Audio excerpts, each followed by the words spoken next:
कलयुग के 5 ऐसे सत्य जिन्हें भगवान श्री कृष्ण ने पहले ही बता दिया था। महाभारत काल में 5 पांडवों के मन में कलयुग के बारे में जानने की बड़ी इच्छा थी, इसलिए उन्होंने एक बार भगवान श्री कृष्ण से पूछ ही लिया कि हे वासुदेव, कलयुग में मनुष्य का जीवन कैसा होगा, मनुष्य के विचार कैसे होंगे और मोक्ष की प्राप्ति कैसे होगी। यह सब सुनकर भगवान श्री कृष्ण ने 5 पांडवों से कहा कि मैं तुम्हें इसका सीधा उत्तर तो नहीं दे सकता, लेकिन तुम 5 भाई जंगल में जाओ और जो कुछ भी वहाँ दिखे मुझे आकर विस्तार पूर्वक बताना, मैं तुम्हें उसका कलयुग में प्रभाव बताऊंगा। यह सब सुनकर 5 पांडव जंगल में गए और उन्होंने वहाँ जो देखा वह देखकर वे आश्चर्यचकित रह गए। फिर 5 पांडव श्री कृष्ण को बताया कि उन्होंने वहाँ क्या देखा। सबसे पहले युधिष्ठिर ने कहा कि हे वासुदेव, मैंने पहली बार 2 सूंड वाला हाथी देखा, ये मेरे लिए बहुत आश्चर्यजनक था। तब श्री कृष्ण कहते हैं कि कल युग में ऐसे लोग राज करेंगे जो दोनों ओर से शोषण करेंगे,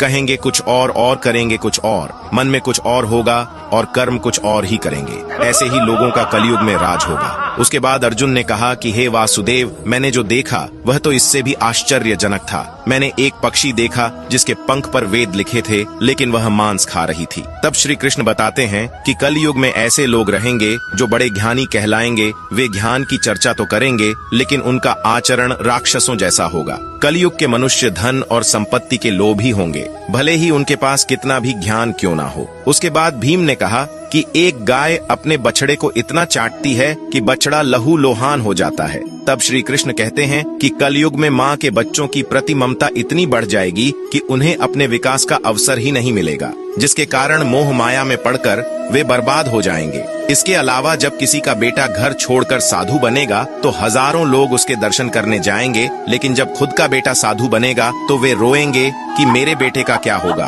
कलयुग में बच्चों के प्रति ममता इतनी बढ़ जाएगी कि उसे मोह माया और परिवार में ही बांध के रखेंगे। उसके बाद सहदेव ने कहा कि मैंने 7 कुएं के बीच में एक सूखा कुआं देखा, लेकिन यह कैसे हो सकता है। इस पर श्री कृष्ण कहते हैं कि कलयुग में मनुष्य फालतू की चीजों में अपना पैसा बर्बाद कर देंगे, लेकिन वह देखेंगे तक नहीं कि पड़ोस में कोई भूखा मर रहा है। इसके अलावा कलयुग में मनुष्य अच्छे अच्छे कपड़े पहनने, खाना खाने और घूमने में अपना सारा पैसा बर्बाद कर देंगे, लेकिन किसी के 2 आंसू पोंछने में उनकी कोई रुचि नहीं होगी।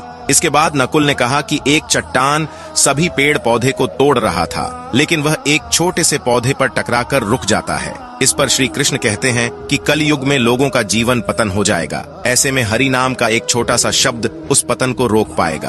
अर्थात कलयुग में भी जो मनुष्य धन के लोभ को छोड़कर हरि नाम का जाप करेगा उसे कोई कष्ट नहीं होगा और मृत्यु के बाद उसे मेरी चरणों में जगह मिलेगी।